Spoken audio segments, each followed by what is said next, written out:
Welcome back, everyone, to the Deep Dive. This time, we're going to be looking at leadership and power dynamics, but through a historical lens. Sounds interesting. Yeah, so we're going to be using this book called The Power Tactics of Jesus Christ as our source material today. Now, I know that title might sound a little bit provocative to some people, but we're really going to be focusing on the tactics and strategies employed. Okay. And not like endorsing any specific beliefs or anything like that. Right. So just think of it as a case study Yeah. in how to build influence and amass power. Makes sense. So to kick things off, the book immediately establishes Jesus as an outsider, operating outside the existing religious and political structures of his time. I see. And the author argues that this position outside the existing power structures was actually a strategic advantage. Interesting. How so? Well, it allowed him to challenge the status quo, right? Yeah, I guess so. And present himself as a fresh voice, a prophet with a new message. A new way of thinking. Exactly. And it's interesting to think about how that outsider status might have resonated with the people at the time, right? Yeah. They were likely looking for something different, Right. someone who wasn't part of that existing power structure Exactly. that they might have felt, excluded from. That makes sense. Yeah, and the book highlights how Jesus strategically chose to operate outside the established religious hierarchy, Okay. opting instead for a more populist approach. Populist. Right. Like directly engaging with the people Gotcha. rather than like working within the system. Right. So not going through the existing power structure. Exactly. He wasn't seeking approval from the authorities, right? Right. He was building his own authority. Interesting. Yeah. So how did he do that? Well, a key part of that was his messaging. Okay. The book points out how he revised and reinterpreted existing laws. And not necessarily to abolish them, but to spark debate I see. and draw attention to his own authority. Yeah. So kind of almost like a publicity stunt. In a way, yeah. So- It was a way to shift the conversation, Yeah. make people question the existing power structures. And make them think about things in a new way. Exactly. Yeah. Okay, that's clever. And the author draws a parallel here to figures like Lenin, Okay. who simplified complex laws into these easily digestible slogans Yeah. to attract followers. Yeah. So it's about understanding the psychology of your audience Right. and tailoring your message Yeah. to resonate with their needs and aspirations. And what they want. Exactly. That makes sense. So it's not just about having a message, right? It's Right. also about how you frame that message Okay. and who you're targeting. Right. It's about strategy. Exactly. Yeah. And now the book also delves into how Jesus built his organization. Okay. He was very intentional in selecting his inner circle, I see.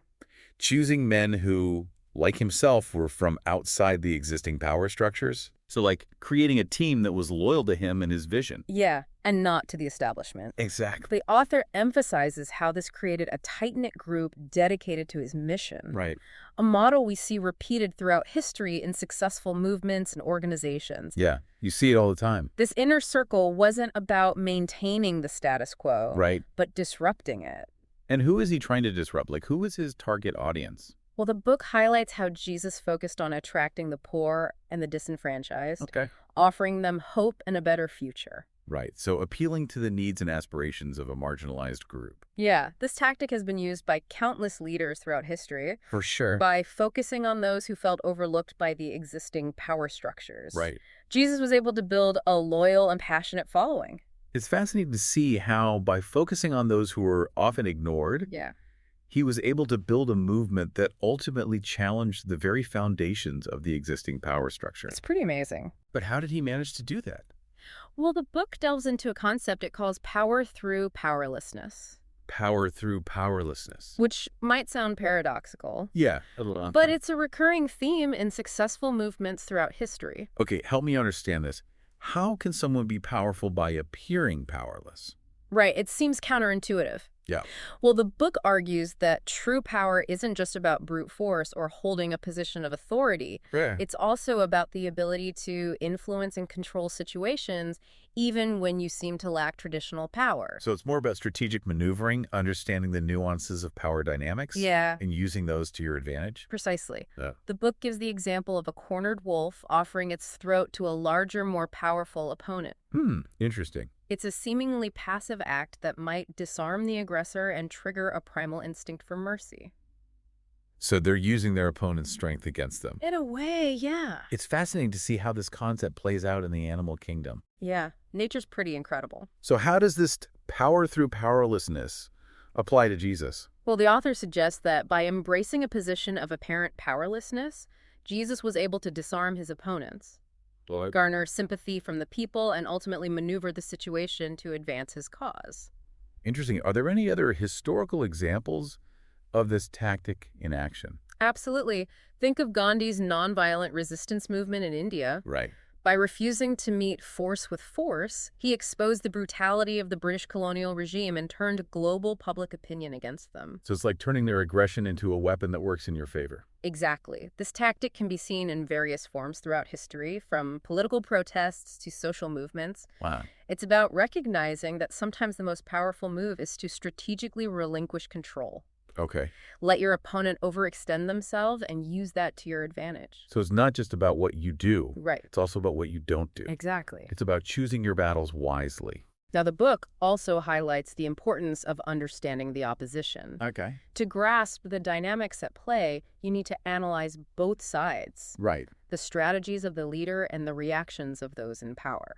So how did the existing religious and political establishment view Jesus and his growing movement? Well, the book argues that initially they likely underestimated him. Yeah, he was an outsider from a humble background. Right, they probably saw him as a minor annoyance, someone who would eventually fade away. But as his movement gained momentum and his teachings became more popular, the threat he posed became more evident. Exactly, his message resonated with the common people. Right. Particularly those who felt marginalized and overlooked by the existing power structures. And his challenges to establish laws and traditions further exacerbated tensions with those in authority. Oh, for sure. It was like he was poking the bear, deliberately provoking a reaction. Well, the book suggests that this was a deliberate tactic on Jesus's part. By forcing the authorities to confront him directly, he was ensuring that his movement wouldn't be ignored. He was raising the stakes. It's a risky strategy, one that could have easily backfired. Absolutely. Right. But in this case, as history shows, it was a strategy that ultimately played a significant role in the spread of his message. That's interesting. The book also delves into the psychology of crowds and how Jesus expertly used this understanding to build his following and influence public opinion. Right. Could you expand on that a bit? Sure. The author draws parallels to other historical figures who mastered the art of crowd psychology. Okay. It's about understanding how to appeal to people's emotions, fears, and aspirations. So it's not just about having a good message. It's about knowing how to deliver that message in a way that resonates with a large audience. Precisely. And Jesus was a master of using symbolism, storytelling, and emotional appeals to connect with people on a deep level.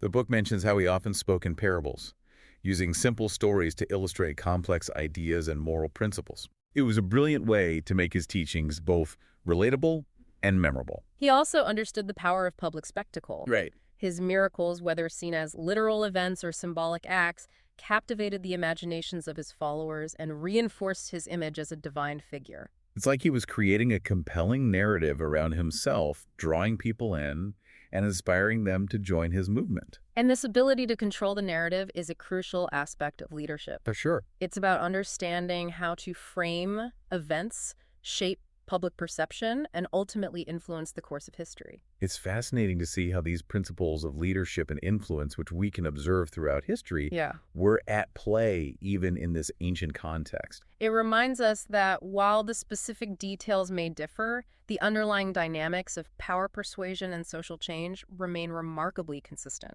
It's like we're uncovering these timeless patterns of human behavior that continue to shape the world around us. Exactly, and that's what makes studying history so valuable. It helps us understand not just the past, but also the present and perhaps even the future. This is where the book gets even more intriguing and maybe even a little controversial. Oh. It argues that Jesus' death wasn't a tragic accident, but a carefully orchestrated event. Wow. The final act in this grand strategy to solidify his movement. Okay. So this is what the author refers to as tactical martyrdom. Tactical martyrdom. Yeah. It's a bold claim, right? Yeah, for sure. It challenges like traditional interpretations of these events. So, like, what evidence does the book present? Well, it points to several key moments. Okay. And decisions leading up to his arrest and execution. Right. For example, his decision to enter Jerusalem Okay. during a time of heightened political and religious tension. Right. The book argues that this wasn't like a naive act, Yeah. but a calculated move I see. to confront the existing power structure Right. on their own turf. So it's like he was intentionally raising the stakes, Yeah. forcing a confrontation. Right. Then there's his behavior at the Last Supper, right, where he predicts his betrayal and washes the disciples' feet. Right. The book interprets these actions as foreshadowing. Okay. Like he's deliberately shaping the narrative, preparing his followers for what was to come. Right. Right. And then, of course, there's the arrest in the Garden of Gethsemane. Yeah. He doesn't resist, right? All right. Which further reinforces this idea of, like, willingly surrendering to his fate. Okay. The book argues this was a deliberate choice, part of a larger strategy to present himself as a martyr, a sacrifice for a greater cause. Interesting. And this strategy, like, continues during his trial, Okay. where he remains mostly silent, Right. refuses to defend himself. So what's the book say about that? The author suggests he was using their own rules against them, right? Turning his silence into a powerful statement Okay. that further solidified his image Right. as a righteous figure, Yeah. unjustly condemned. It's a fascinating interpretation. It is, yeah. One that certainly challenges, traditional views. Right, exactly. So the big question is, did it work? Right. Did this tactical martyrdom ultimately achieve its intended goal? Well, history shows that his movement didn't die with him, right? Right. Yeah. In fact, it grew exponentially after his death. Right. That's true. His followers, like, were galvanized by his sacrifice. Yeah. And his message spread far and wide.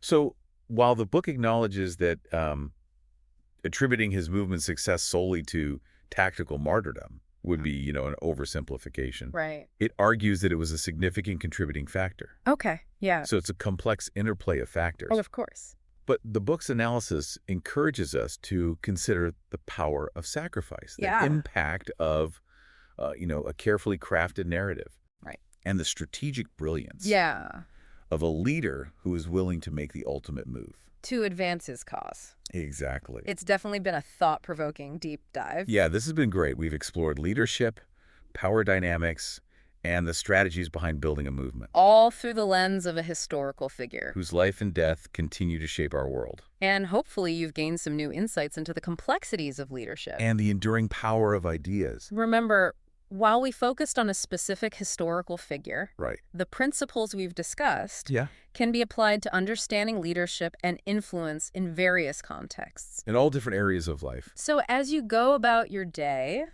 look for these patterns in the world around you. In your own life, in your community. Observe the leaders. What strategies are they using? What motivates them? How are they shaping the narrative? It's definitely something to think about. And remember, as with any historical analysis, there's always room for debate, for different interpretations, for ongoing exploration. That's the beauty of history. And of learning itself. It's a journey. Thanks for joining us on this deep dive. Until next time. Keep exploring, keep questioning, and keep learning.